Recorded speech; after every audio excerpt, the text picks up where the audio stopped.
nous laissons maintenant la place à Edwige Gosselin et Jacques Delmas.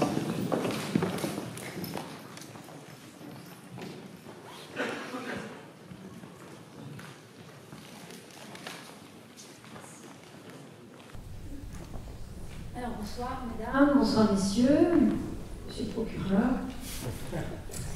Avant toute chose, je souhaiterais exprimer mes plus vifs remerciements à toute l'équipe de la Semaine de la Pop Philosophie, bien entendu à Jacques Serrano. Et il me revient l'honneur de relever un certain défi, mais je ne suis pas toute seule, fort heureusement, puisqu'il me faut traiter un thème assez redoutable. Rire et justice. Rire et justice. Vraiment. On vient de célébrer l'anniversaire de l'assassinat de Samuel Paty. Une année où on a vu 3 procès en matière de terrorisme. Donc un procès en appel pour les condamnés de Charlie Hebdo, le procès du 13 novembre, actuellement celui du 14 juillet 2016. Lire les comptes rendus de la presse, c'est pas très drôle. En quelques jours, quelques semaines de cela, coup sur coup, mise en examen d'un secrétaire général de l'Élysée, et puis une commission d'instruction de la Cour de justice de la République qui renvoie devant cette Cour l'actuel garde des Sceaux. Certes, ce renvoi est suspendu du fait d'un pouvoir en cassation, mais c'est inédit. C'est inédit, mais est-ce que c'est drôle? À la rubrique des faits divers, on trouve une adolescente de 12 ans dans une malle, torturée. On trouve une mère condamnée à 1 an de prison pour avoir laissé son fils seul pendant 2 semaines, en plein hiver, avec un frigo vide. Et puis, pas de chauffage, alors qu'elle est en Tunisie avec son compagnon. Ou encore un énième procès de féminicide, où après 40 ans de mariage, un octogénaire tue sa femme, 40 coups de bêche, peut-être 1 coup par an, je ne sais pas. Alors rire et justice, vraiment? Je ne sais pas, du côté institutionnel, est-ce que c'est plus drôle? Pas tout à fait sûr. Les États généraux de la justice, qui concluent, au bout de 6 mois de travail, un bilan alarmant sur l'état de la justice, civile, pénale, économique et sociale. Bon. Et puis, la tribune des 3000, il y a un peu moins d'1 an, où magistrats et greffiers réagissent au suicide d'une jeune magistrate de 29 ans. Rire et justice. Pas vraiment. Bon, j'ai fini. Au revoir. Sauf que voilà, je suis assez curieuse de nature, c'est la raison pour laquelle je suis universitaire. Et comme universitaire, je ne suis pas du tout pénaliste. Pas du tout, je suis administrativiste. On va me dire qu'est-ce que c'est que ça. Je suis donc spécialiste de la justice, certes, mais administrative. Celle qui est un peu moins connue, sans doute parce qu'il n'y a pas de feuilleton télévisé sur le rapporteur public, donc comme ça n'existe pas, on ne nous connaît pas. Voilà, une fois les médias nous oublient, donc voilà. Et c'est cette justice qui s'occupe des litiges en fait entre les citoyennes, les citoyens et puis l'État et les autres collectivités publiques. Alors rire et justice. Rire et justice, plus sérieusement, le rire, c'est le résultat d'un stimuli, d'un stimulus, donc de stimuli, qui peuvent être d'ordre différent, donc des stimuli par exemple physiologiques, mais bon, la justice est assez peu chatouilleuse. Mais les stimuli peuvent être également plus intellectuels, donc les traits d'humour, on a beaucoup vu juste avant. Et puis, les stimuli peuvent être aussi émotionnels. Donc on peut rire, de regarder, même d'entendre, rire quelqu'un. Faites l'expérience, hein, rigoler, en général les autres rigolent, même s'il n'y a pas rien de drôle. Alors, le rire a évidemment aussi une fonction sociale. Donc en ce qui concerne plutôt ce que je connais le mieux, comment est-ce que la justice administrative se saisit-elle du rire? Alors je vais vous donner quelques illustrations, puis M. Bourgeois, lui, parlera du rire, mais dans une justice qu'il connaît bien mieux que moi, que j'ai évoquée tout à l'heure, la justice pénale. grandes familles d'illustrations. D'abord le rire en juridiction, parce qu'on peut rire en justice en fait. Et puis également le rire au cœur d'un certain nombre d'affaires qui sont portées devant la justice administrative. Alors en ce qui concerne d'abord le rire en juridiction, bien entendu on peut se moquer de la justice administrative. Et en fait, la justice administrative a été beaucoup moquée, notamment au 19e et au début du 20e siècle. Et on a des pages très savoureuses, par exemple de Flaubert, qui se moque des conseillers de préfecture, notamment un conseiller de préfecture qui est fat, imbu de lui-même, tout à fait suffisant, qui vient remplacer le préfet au comice agricole. Ça, c'est dans Madame Bovary. Et il a vraiment un ton extrêmement moqueur. Or, les conseillers de préfecture, ce sont les prédécesseurs des actuels juges dans les tribunaux administratifs et les cours administratifs d'appel. Donc, évidemment, ça les fait moins rire quand on leur rappelle ces pages de Madame Bovary. Alors, on se moque de la justice administrative, mais est-ce qu'au sein de la justice administrative, on rigole? Bon, la justice, normalement, c'est assez sérieux, donc a priori, on ne doit pas vraiment rigoler. Et dans l'enceinte assez feutrée des juridictions administratives, je pense par exemple à l'enceinte du Conseil d'État, qui se trouve au Palais Royal. Au Palais Royal, vous avez le Conseil d'État, le Conseil constitutionnel, le ministère de la Culture et la Comédie Française. C'est assez drôle, mais c'est surtout que, en fait, c'est difficile de savoir si on rigole dans l'enceinte même d'un tribunal, d'une juridiction, le Conseil d'État étant la juridiction administrative suprême en France. C'est assez difficile, sauf si on a une trace d'un ethnographe. Et il se trouve qu'on en a une. Bruno Latour, le regretté, qui, comme ça, je peux rendre hommage. Bruno Latour a dressé une ethnographie du Conseil d'État qui s'appelle La Fabrique du droit, et qui est d'une lecture extrêmement instructive, parce que lui, il est allé là où on n'a pas le droit d'aller quand on est citoyen ou citoyenne, c'est-à-dire en séance d'instruction, en délibéré, et là où finalement tout est secret. Et là, en fait, il y a du rire, parfois.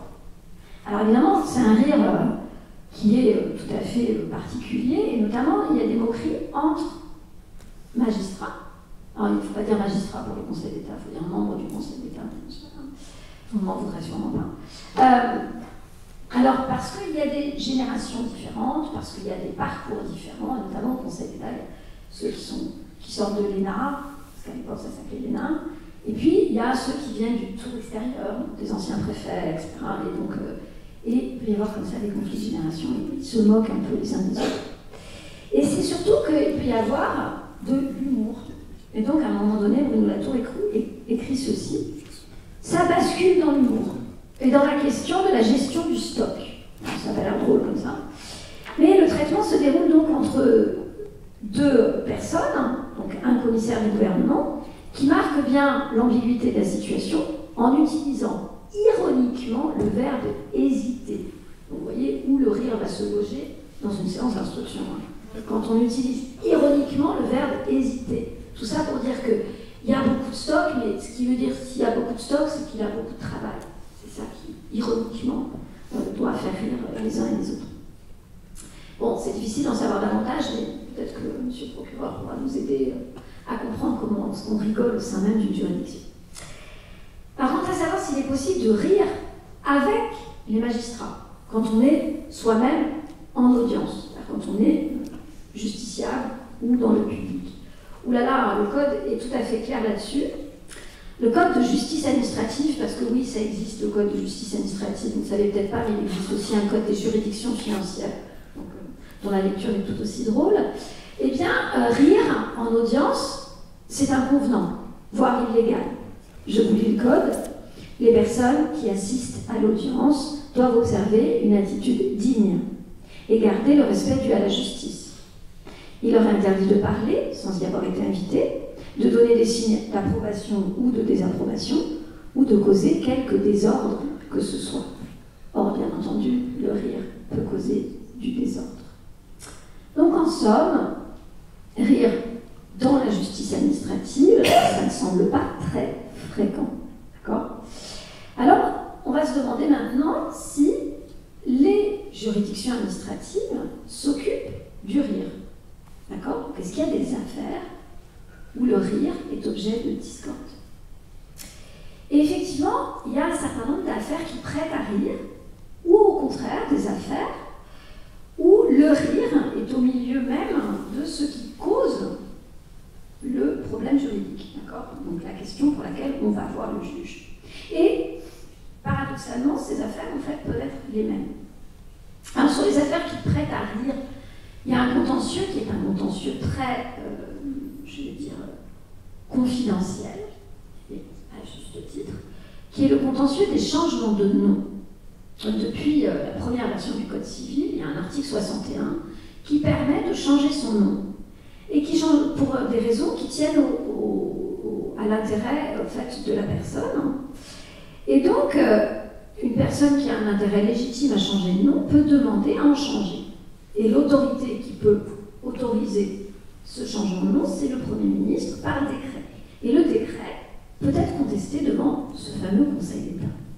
Eh bien, il se trouve qu'on n'a pas vraiment l'occasion de savoir ce qui se passe dans ces séances où finalement on se demande pourquoi un monsieur qui s'appelle Connard avec 2 N demande à s'appeler Connard avec un seul N.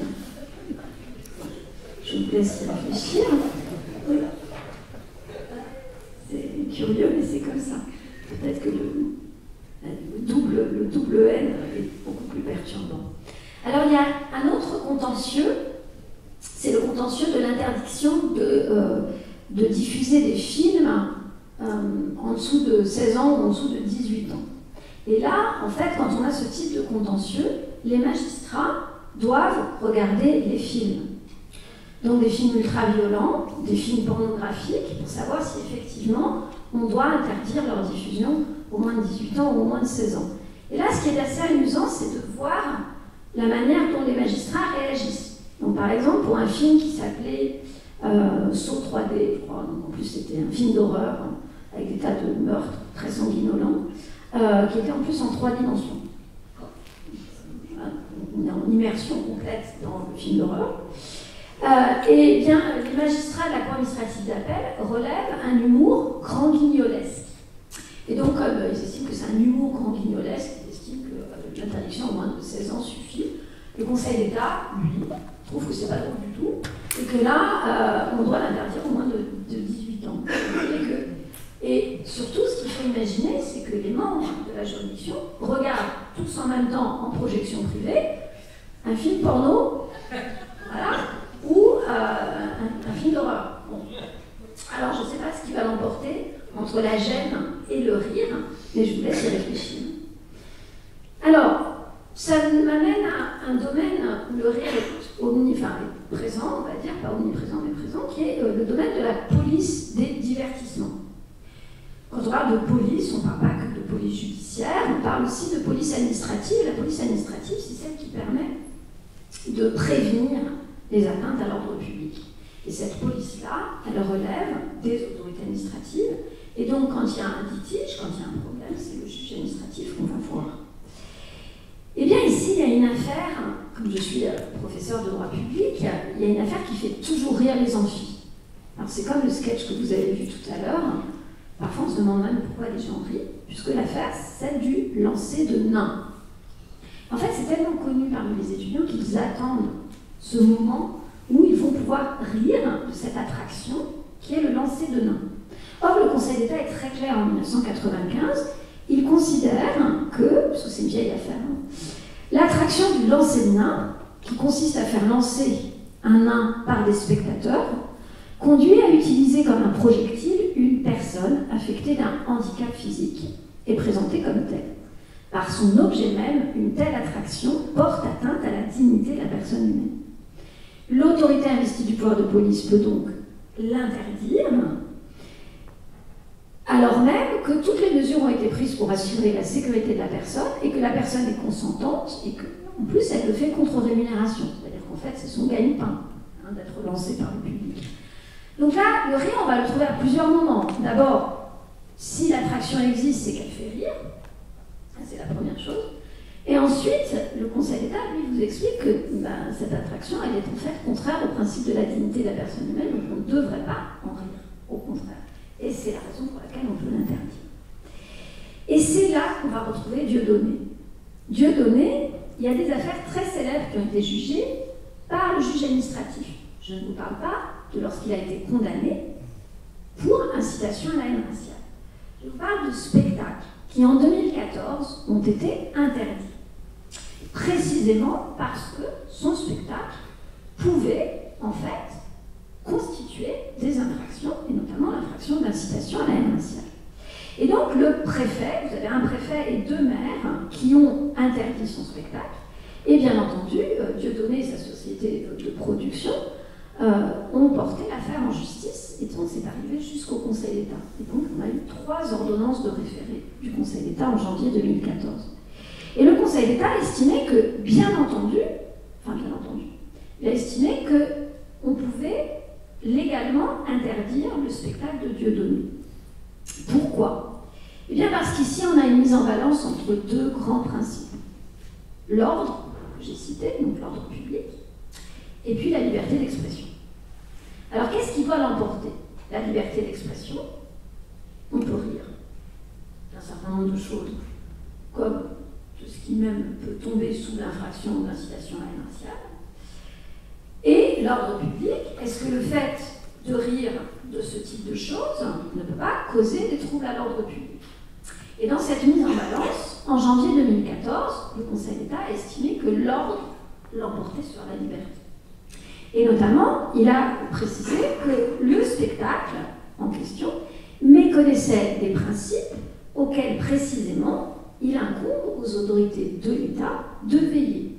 Et donc justement, empêcher qu'une telle infraction d'incitation à la haine raciale puisse être perpétuée dans un spectacle comique, ou en tout cas présenté comme tel. Donc, en janvier 2014, on a interdit les spectacles de Dieudonné. Et puis en février 2015, un maire interdit à nouveau le spectacle de Dieudonné, se disant, bon, le Conseil d'État a déjà jugé ça plusieurs fois, pas de souci, je peux interdire le spectacle de Dieudonné. Dieudonné retourne en justice, le Conseil d'État est saisi, et là, dans la mise en balance entre la liberté d'expression et l'ordre, le Conseil d'État estime que c'est la liberté d'expression qui doit l'emporter. Donc le rire tel que le pratique Dieudonné.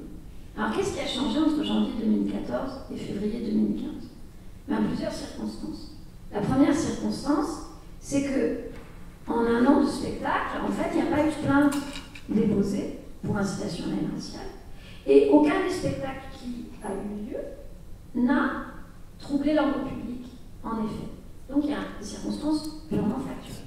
Puis il y a une autre circonstance qui est mise en avant par le Conseil d'État, c'est que la liberté d'expression, elle a été atteinte en son cœur par les attentats de Charlie Hebdo. Et qu'il y avait depuis un mois dans la rue des gens qui disaient « je suis Charlie, je suis Charlie, je suis Charlie ». Et donc dans cette ambiance, le Conseil d'État se dit bon, dans cette mise en balance entre la liberté d'expression et l'ordre public, cette fois-ci, c'est la liberté qui doit l'emporter. Je vous laisse réfléchir néanmoins à cette évolution. Enfin, pour finir avec mes exemples, j'aimerais citer l'exemple de l'humour qui peut être brandi comme prétexte dans un contentieux qui est le contentieux disciplinaire. On a un contentieux disciplinaire puisque les fonctionnaires, ça peut aller du maire au prof de philo, en passant par le directeur d'hôpital, peuvent donc être susceptibles de commettre des fautes disciplinaires. Parmi ces fautes disciplinaires, il y a un certain nombre de fautes qui sont en fait constituées par des traits d'humour, d'après les principaux intéressés. Alors, il y a donc l'affaire de ce prof de philo qui considère que ces écarts de langage sont de la plaisanterie et que le juge administratif a considéré que lui, c'était une faute disciplinaire. Mais j'aimerais juste donner lecture d'une décision d'une cour administrative d'APEC, la cour administrative d'APEC de Lyon, en janvier dernier, à propos d'un directeur d'hôpital. Et donc, qu'est-ce qui constitue une faute? Ces paroles, comme ces gestes, proférés au détriment des collègues, sans leur consentement, et qui ne sauraient dès lors être justifiés ni par un prétendu humour propre à ce monsieur, ni par sa tendance à être tactile, présente un caractère fautif. Et c'est pour cette raison qu'il a été sanctionné disciplinairement. Et donc, vous voyez que là, cet humour, que certains brandissent comme un prétexte, non mais c'était pas du tout raciste, c'était pas sexiste, c'était de l'humour, ben, ça ne marche pas nécessairement, ça peut constituer pour le juge administratif une faute disciplinaire, donc qui est sanctionnée ensuite. Donc finalement, en justice comme ailleurs, pour citer le grand Pierre Desproges et ce tribunal de flagrant délire, on peut rire de tout, mais pas avec n'importe qui. Et je passe la parole.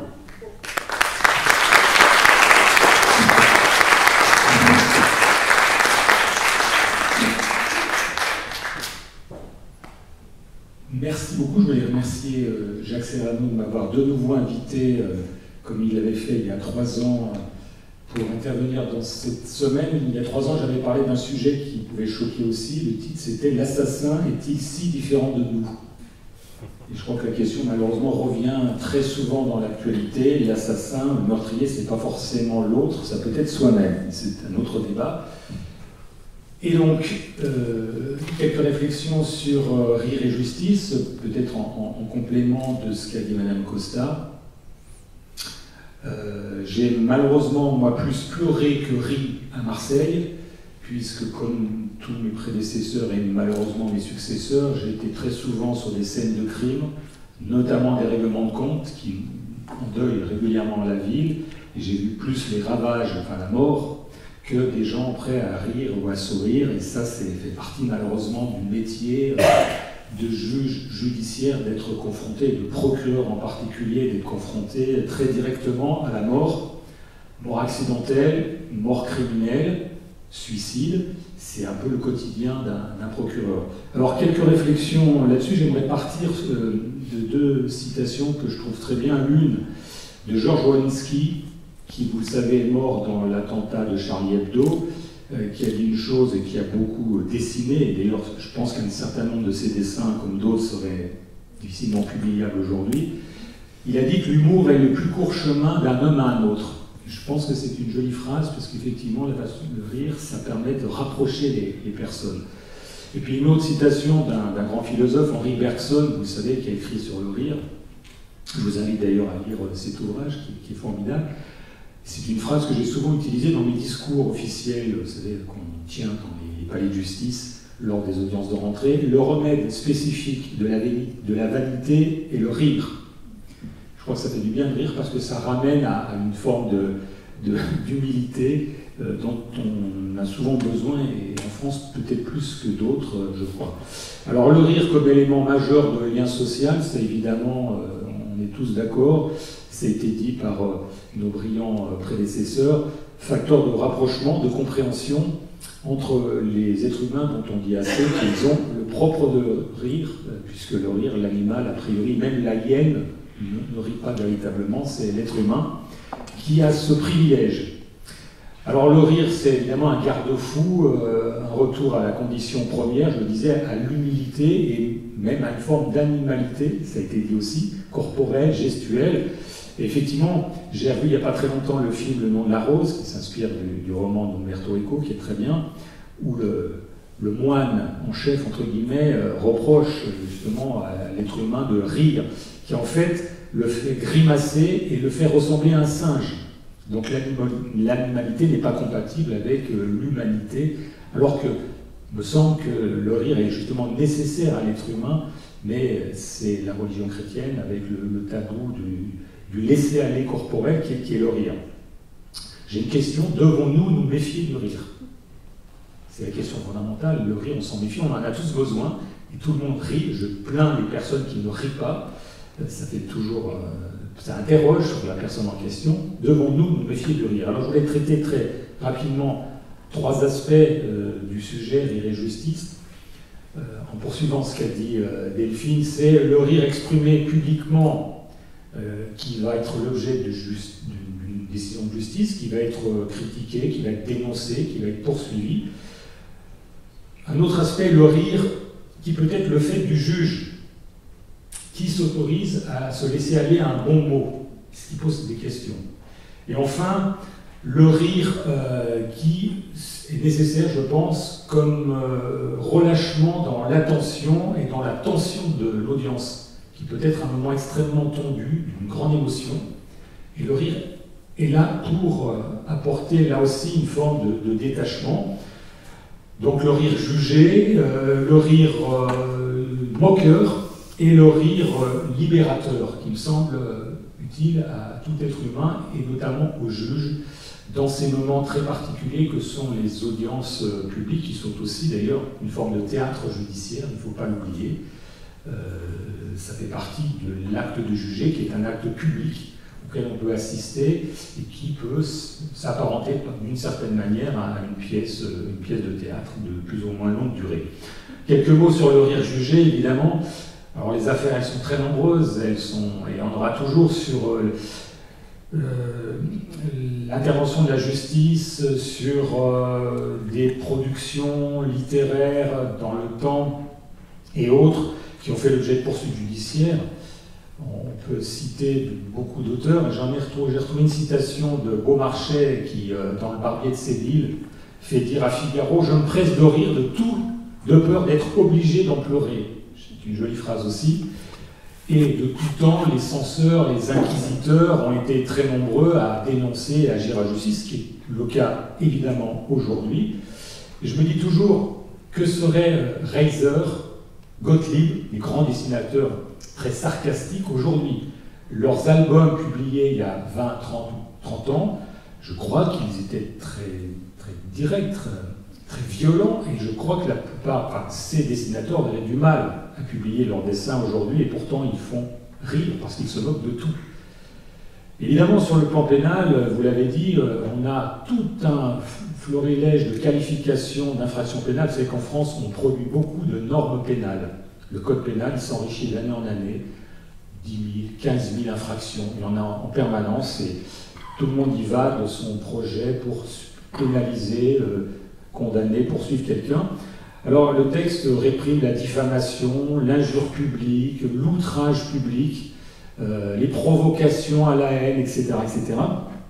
Et la loi française est très compréhensible. C'est pour ça qu'elle permet de poursuivre, à la demande d'un plaignant, à peu près toutes les productions de l'être humain. Alors évidemment, les discours, les écrits, les imprimés, les dessins, les gravures, c'est ce que dit la loi, les peintures, les emblèmes, les images ou tout support de l'écrit, de la parole ou de l'image vendu ou distribué, mis en vente ou exposé dans des lieux ou réunions publiques, soit ou par des affiches ou par tout moyen aujourd'hui de communication publique par voie électronique. C'est-à-dire en gros, toute production, dès qu'elle est publique, et quel que soit son support, peut être pénalisée au titre de la diffamation, qui est en fait l'imputation d'un fait qui est jugé diffamatoire par la personne qui est visée, ou par un groupe de personnes, et notamment, dit la loi, lorsque ces groupes de personnes s'estiment diffamés en raison de leur appartenance ou de la non-appartenance, dit la loi, à une ethnie, une nation, une race ou une religion, à raison du sexe, de l'orientation sexuelle, d'identité de genre ou handicap. Donc très vite, on voit que c'est ouvert un champ considérable d'action judiciaire à tous ceux qui ont envie de critiquer un écrit, un discours, un mot qu'ils estiment attentatoire, diffamatoire pour le groupe en question. 1 an d'emprisonnement, 45 000 € d'amende, c'est ce que dit la loi française.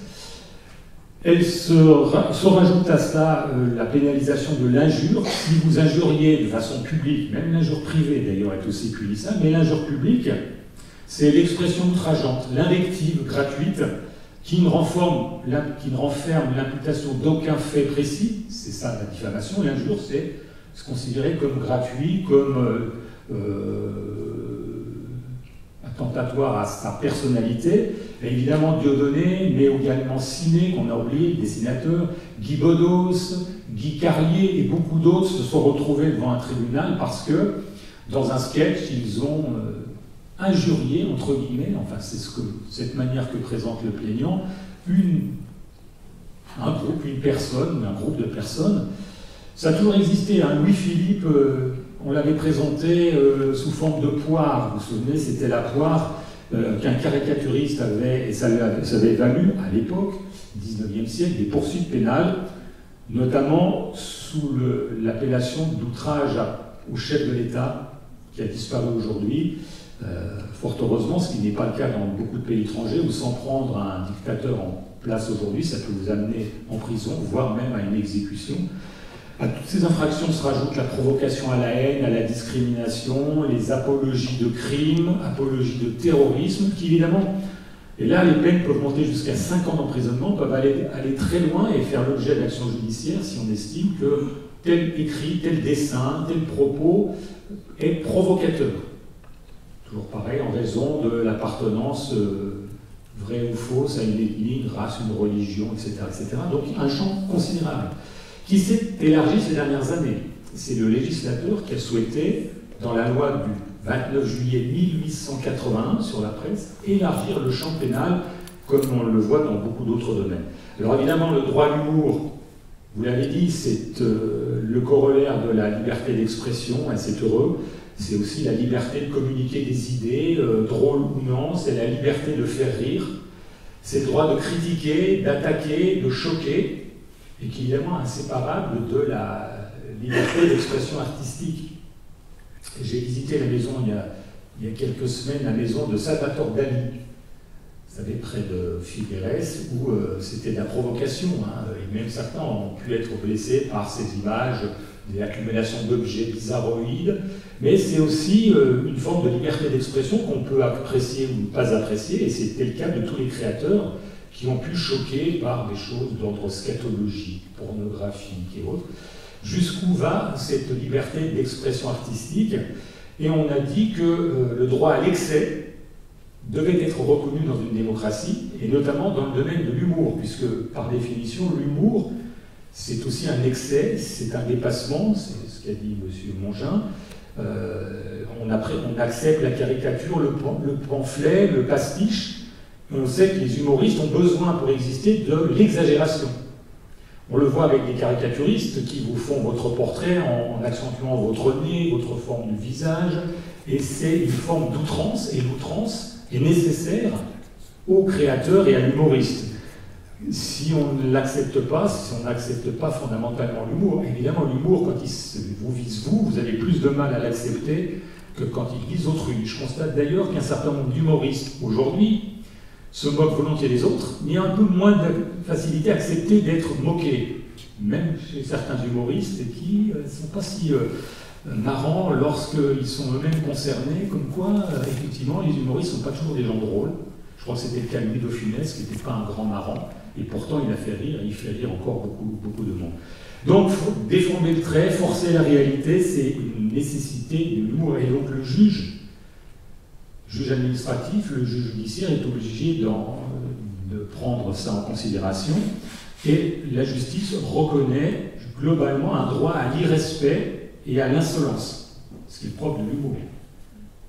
Mais jusqu'où va l'insolence? Jusqu'où va l'irrespect? C'est tout le débat, qui est une question de degré et de sensibilité qui peut fluctuer en fonction du temps. Ce qu'on n'accepte plus aujourd'hui, on l'acceptait dans les années 70. Je pense au film avec les acteurs italiens et français, La Grande Bouffe. Aujourd'hui, je le vois mal, ce film, où les femmes sont des êtres utilisés, on se moque de la nourriture. Il me semble qu'aujourd'hui, un tel film aurait du mal à exister, comme d'autres films qui ont été diffusés dans les années 70, ainsi qu'un certain nombre d'ouvrages qu'on aurait du mal à accepter aujourd'hui. Et la justice a tendance à considérer qu'il ne faut pas punir, sanctionner ces productions qui peuvent être grossières, qui peuvent être vulgaires, qui peuvent être considérées comme injurieuses, et la frontière entre ce qui devient l'injure publique punissable et ce qui est du domaine de la liberté d'expression est très ténue. C'est une question d'appréciation subjective, et certains juges peuvent avoir une vision différente de leurs prédécesseurs. C'est plutôt une bonne chose, ce qui montre que la justice est humaine, évidemment. Et là où un journaliste ordinaire aurait été condamné, un pamphlétaire, un caricaturiste, lui ne le sera pas. C'est ce que fait justement la justice, en considérant que la liberté de création humoristique suppose le choix du genre, du support, que ce soit la bande dessinée, la caricature, l'article, le clip, le sketch, le mime, la gestuelle, se pose des problèmes. Pensez à la quenelle de Dieudonné, jusqu'où c'est acceptable comme un signe de provocation ou pas. Et donc, globalement, les tribunaux, il y a des exceptions, ont tendance à déclarer illégales les interdictions qui visent à interdire l'humorisme. Vous l'avez dit, systématiquement. Alors, j'aborde pas le sujet extrêmement sensible du blasphème, qui, dans certains pays, est un crime, qui a été d'ailleurs une infraction grave en France, le blasphème, l'atteinte à la religion.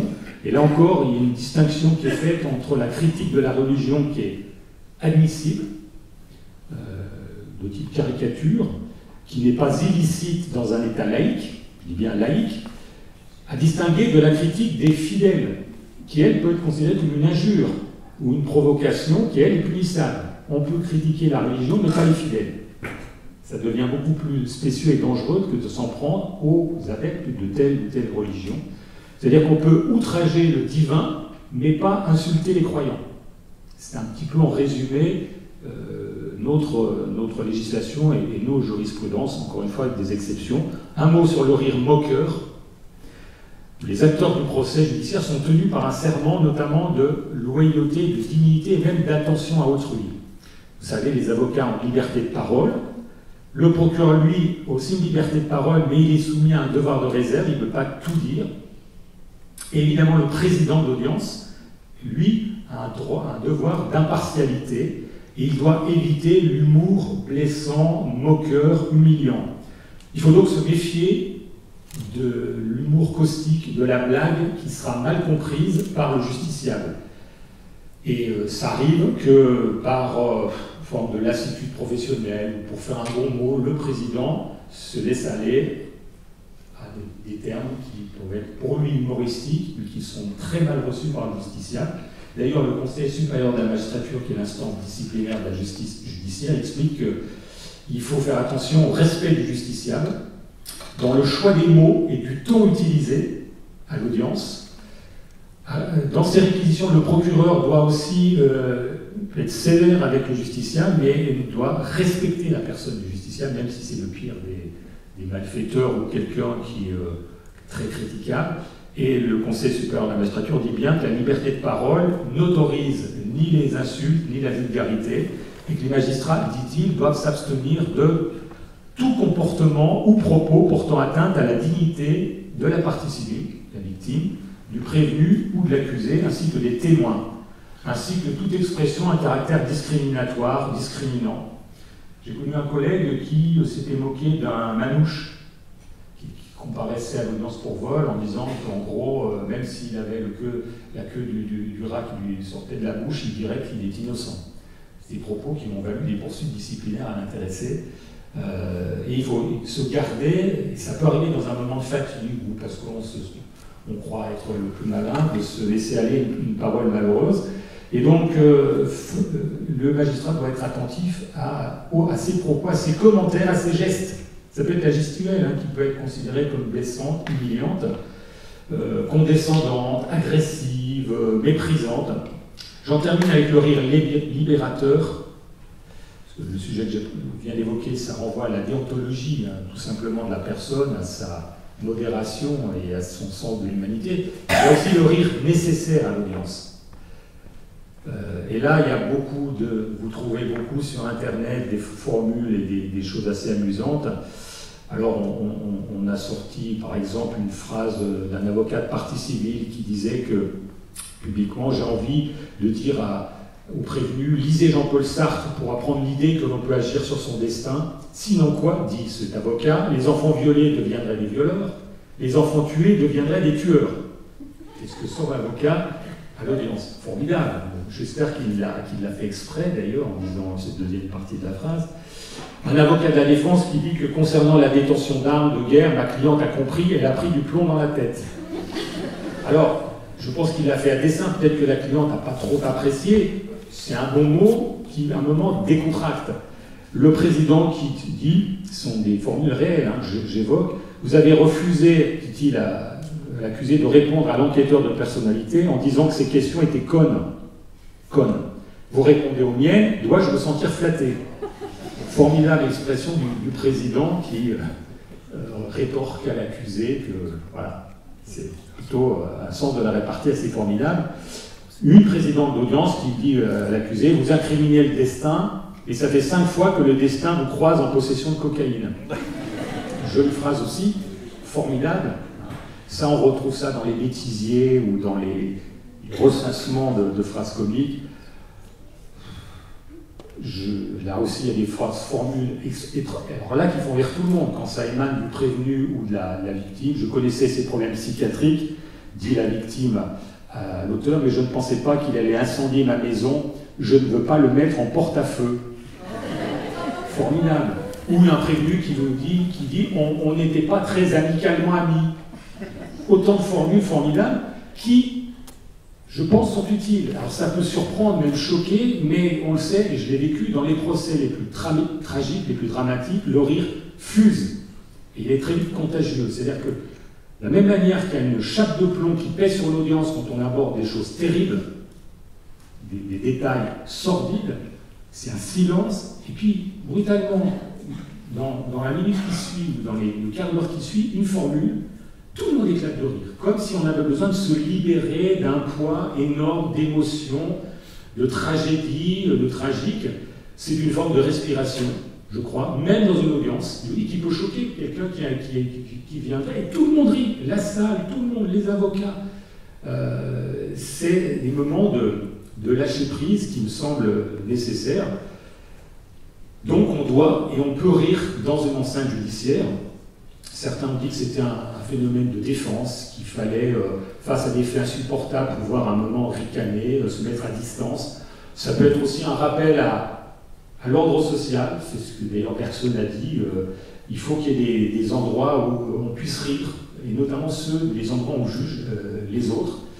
Ça peut être une stratégie de défense, hein, un avocat un peu malin ou l'accusé qui veut faire rire pour détourner un peu l'attention, notamment pour ne pas répondre à des questions embarrassantes.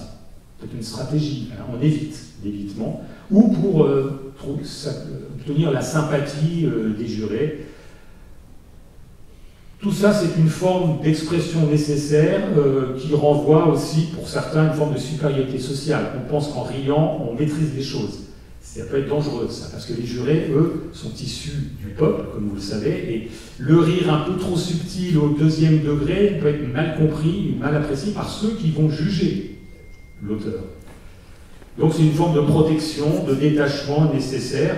Je voulais terminer sur un dernier trait d'humour. Qu'est-ce que la justice, si ce n'est l'instance où règne le droit, évidemment, c'est un lieu où le droit qui évolue dans le temps. En fait, n'oublions pas que le droit est tordu.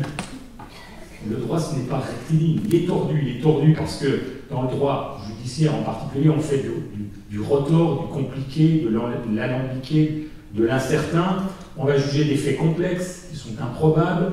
On va juger des gens très particuliers qui sont tordus parce qu'ils sont dans le vice, dans la violence, dans le débordement. Et pourtant, le rire est là pour désacraliser, rendre humain et tourner en dérision, ce qui me semble indispensable dans l'univers complexe et incertain qui est le monde judiciaire. Je voulais terminer par encore une phrase de Bergson qui dit que le comique exige quelque chose comme une anesthésie momentanée du cœur. Il s'adresse à l'intelligence pure.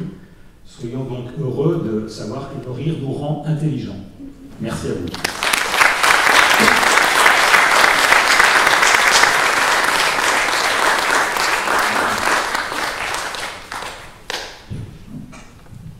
Le temps d'interagir avec vous, donc n'hésitez pas. Oui. Alors, je ne sais pas si vous pouvez avoir un micro.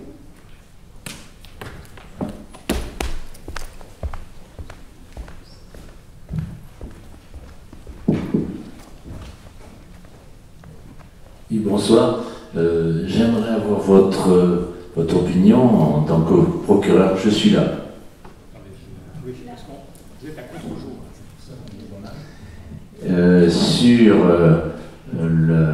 Sur Harakiri, qui avait à l'époque titré « Balle tragique à Colombey, un mort ». Bon, personnellement, moi, ça m'a fait beaucoup rire à l'époque, et on sait que Harakiri a été condamné et interdit de publication, et qu'à la suite de cela est né Charlie Hebdo.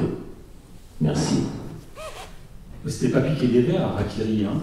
Là encore, si ce qui était publié à l'époque était publié aujourd'hui, je vois les réactions d'associations contre l'homophobie, féministes et autres, alors que leur base c'était la scatologie, l'humour violent, et tout ça montre bien que la justice aussi, l'ordre public, l'ordre social évolue avec le temps. Ce qu'elle tolérait à une époque, elle ne le tolérera plus aujourd'hui, et peut-être que dans 50 ans ce sera l'inverse. Hein. On a assez dit que la pédophilie était même prônée dans les années 70, comme en fait la libération sexuelle de l'enfant, c'était le droit à la liberté. Aujourd'hui, le pédophile, c'est l'ennemi intérieur. Hein. Le chauffard qui tuait en état d'ivresse dans les années 70, 1972, 18 000 morts sur les routes, il y a 50 ans.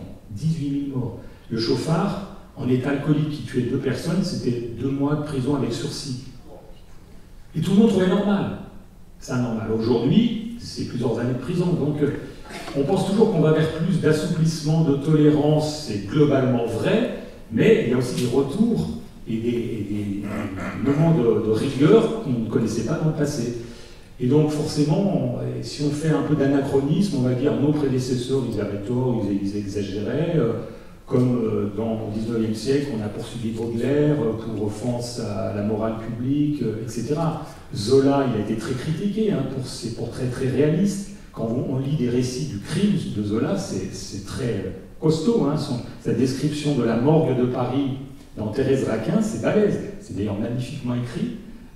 Aujourd'hui, ça ferait un peu réfléchir. Donc, moi, je garde bien de porter un jugement, en disant c'était pas bien avant, c'était mieux avant.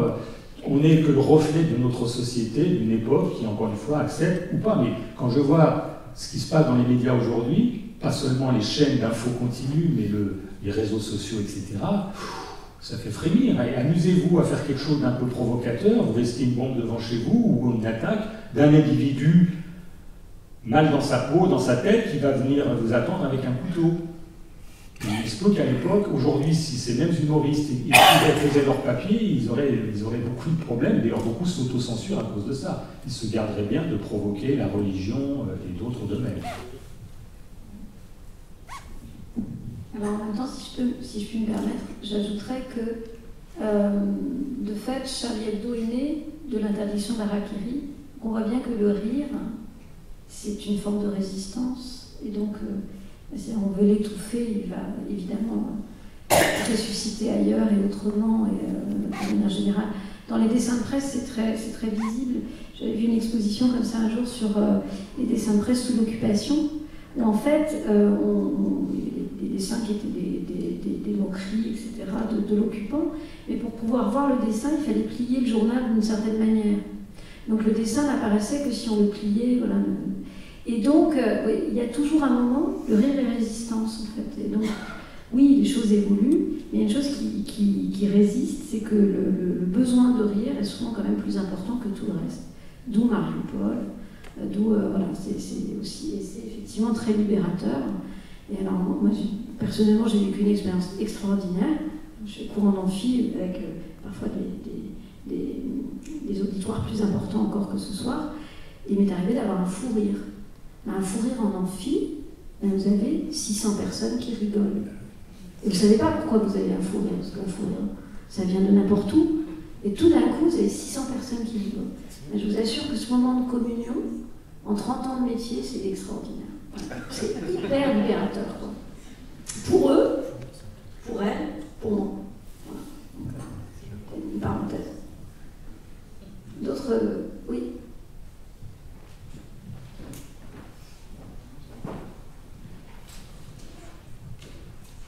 Bonsoir. Il y a-t-il une recrudescence des plaintes pour diffamation et qu'on pourrait... Enfin, j'attends votre réponse. Je ne peux pas vous dire. La diffamation, ce n'est pas une infraction qu'un procureur poursuit d'initiative. Il faut une plainte, il faut une action en justice. Ce n'est pas comme des violences conjugales que le procureur peut poursuivre, même s'il n'y a pas de plainte. Diffamation, ça suppose une action, comme d'ailleurs la plupart des infractions à la presse. Il faut une action judiciaire impulsée par un plaignant. Oui, ma question était mal posée. Effectivement, est-ce qu'il y a des plaintes? Oui, il y en a, mais le procureur ne les traite pas spontanément. C'est en gros au plaignant d'agir en justice. Et c'est souvent, d'ailleurs, le plaignant cite directement devant un tribunal quelqu'un qui estime l'avoir diffamé. Ça se fait pendant les campagnes électorales, etc. Et donc le procureur n'a pas vraiment la maîtrise des plaintes pour diffamation. Elles sont dans les mains de la personne privée qui s'estime diffamée. Privée publique qui s'estime diffamée. Donc, et ça, les enquêteurs n'aiment pas trop ce genre de dossier parce qu'on est finalement sur un litige un peu privé. Je ne parle pas de la diffamation raciale qui, elle, là, suppose une action du procureur. C'est la diffamation où je vous reproche un fait que vous estimez diffamatoire. Et ça, c'est pas forcément le travail de la justice d'arbitrer un conflit entre personnes. Puis on est sur un droit d'expression qui est un peu délicat. Par contre, si vous insultez, vous me traitez de sale juif, sale PD, etc., là, les choses seront différentes. Parce que là, vous utilisez une expression qui est insultante pour une communauté, un type de personne en raison de leur appartenance à. Donc, heureusement. Sinon, il y aurait des milliers d'affaires où toute personne, le voisin qui dit l'autre, il dit sur Twitter, il dit que je suis ci, je suis ça, ou sur Facebook, il me traite de ci, de ça. On n'en finirait plus. Il y a déjà largement de quoi faire avec la délinquance ordinaire. Si en plus on devient l'arbitre des différentes personnes, c'est ingérable. Et excusez-moi, je continue. Y a-t-il comment ils sont traités la diffamation pour orientation sexuelle, pour sexisme? C'est un degré différent de la diffamation raciale? La peine est aggravée pour ce type d'infraction, et là le procureur peut agir, mais il le fera en général sur une plainte, sur un signalement qui lui revient, et après ce sera au tribunal éventuellement de décider si les propos, les gestes, les actes sont diffamatoires ou pas. Et là, on peut toucher à des caricaturistes, à des humoristes qui vont se moquer comme ils l'ont tous fait, je vous dis, des homos, des femmes, des gros, des noirs, des juifs, etc. Et ça, aujourd'hui, c'est un domaine très sensible, très très sensible, qui pose question parce que ça peut donner lieu à un procès à ne plus finir, à des longs débats. Et alors, quand la religion est dessus, je crois que c'était le cas de Richard Malka, l'avocat plaidé ces jours-ci, on appelle dans un procès sur. Alors là, c'est extrêmement compliqué et on redoute ce genre de procès parce qu'en temps d'audience, c'est très large et finalement, la décision de justice, elle est symbolique. Ce ne sera pas une peine extrêmement lourde parce qu'on touche aussi à la liberté d'expression. C'est ce qu'on disait tout à l'heure et à un moment, il faut y toucher avec prudence à la liberté d'expression, me semble-t-il.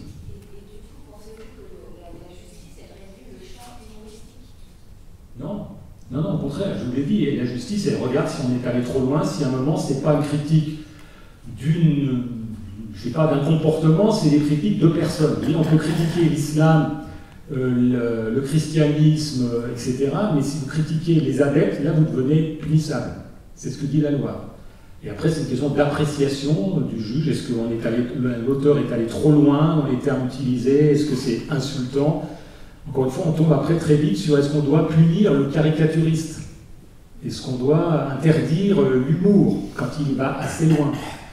Sujet extrêmement délicat, et vous aurez très vite maintenant, amusez-vous à faire de l'humour sur les animaux, vous aurez les animalistes sur le dos.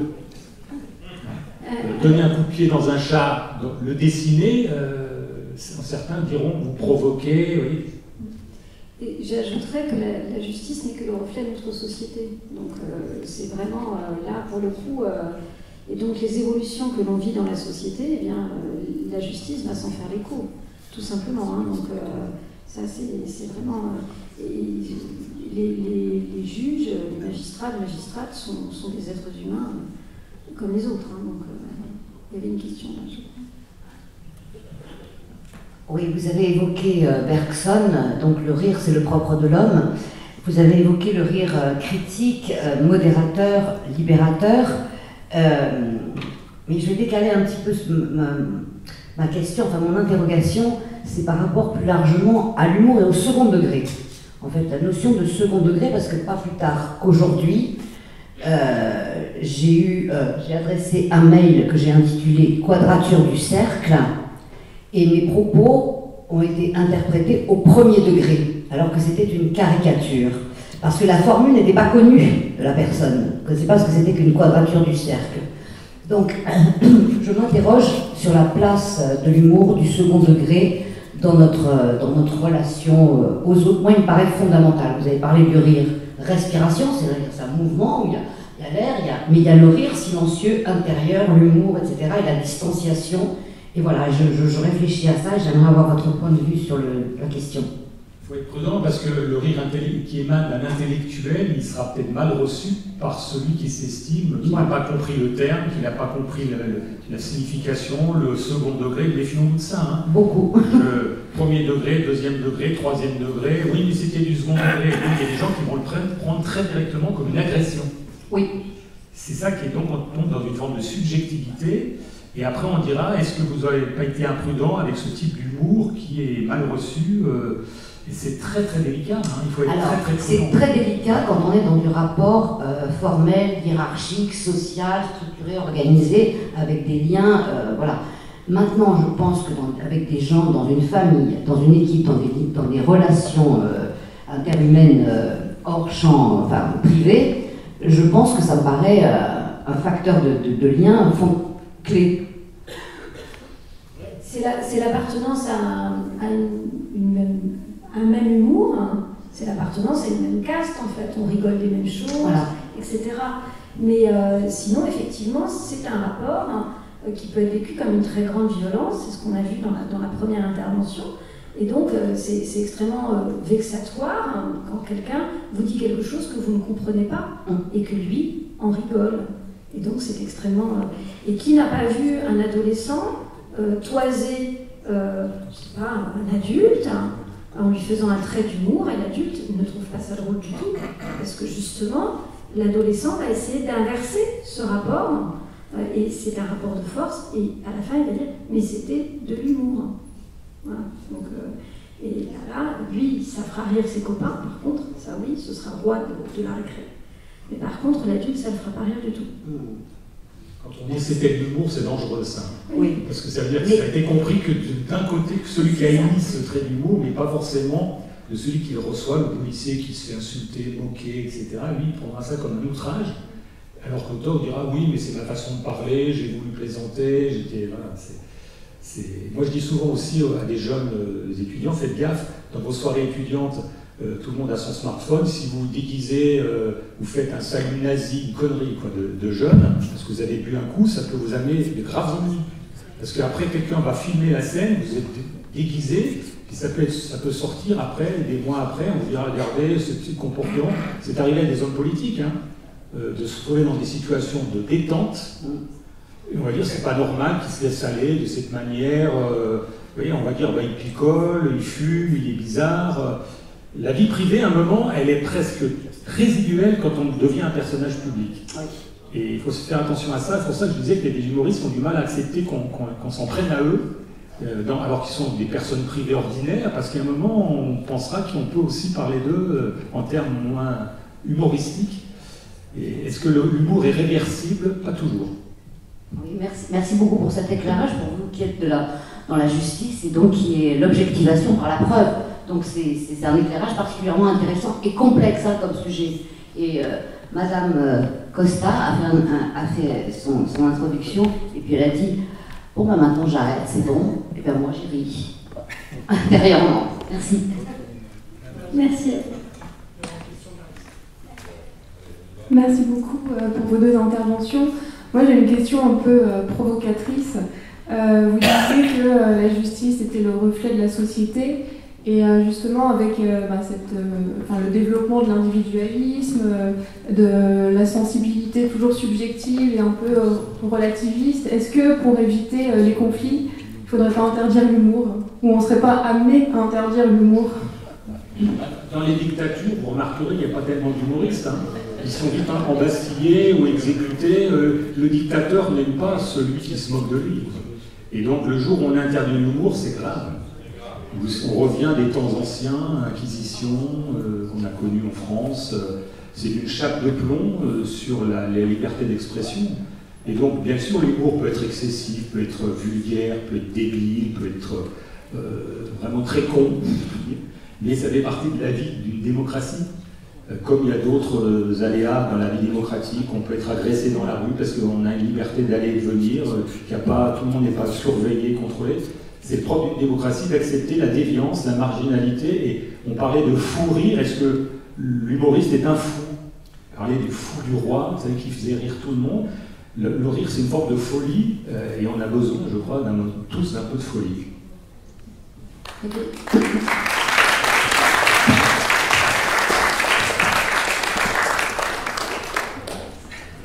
Bien, bonsoir, merci beaucoup. C'est formidable, je trouve ça formidable.